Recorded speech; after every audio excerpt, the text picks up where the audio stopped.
माझे नाव वेदा संदीप देशमुख. सन्मान्य व्यासपीठ, उपस्थित मान्यवर, इथे उपस्थित असलेले माझे गुरुजन वर्ग, आज मी तुम्हाला महात्मा ज्योतिराव फुले यांच्याबद्दल दोन शब्द सांगणार आहे.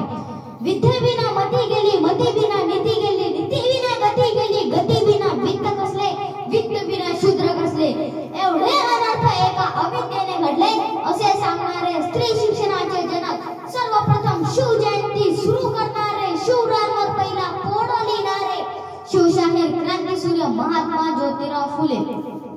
कोणते आकाश तू अम्मा नेले कुठे, कोणते आकाश तू अम्मा नेले कुठे, तू दिलेले पंख पिंजरे ही गेले कुठे, तू दिलेले पंख पिंजरे ही गेले कुठे.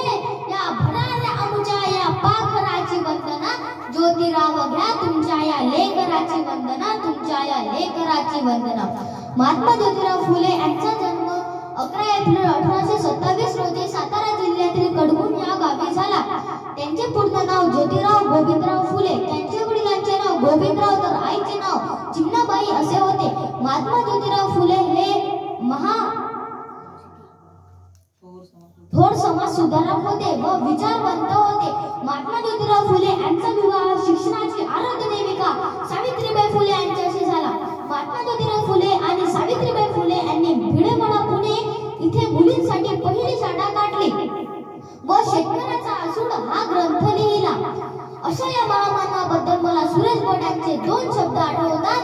हे मायभू तुझे मी फेडीन पांग सारे, हे मायभू तुझे मी फेडीन पांग सारे, आलीन आरतीला हे चंद्र सूर्य तारे, आलीन आरतीला हे चंद्र सूर्य तारे.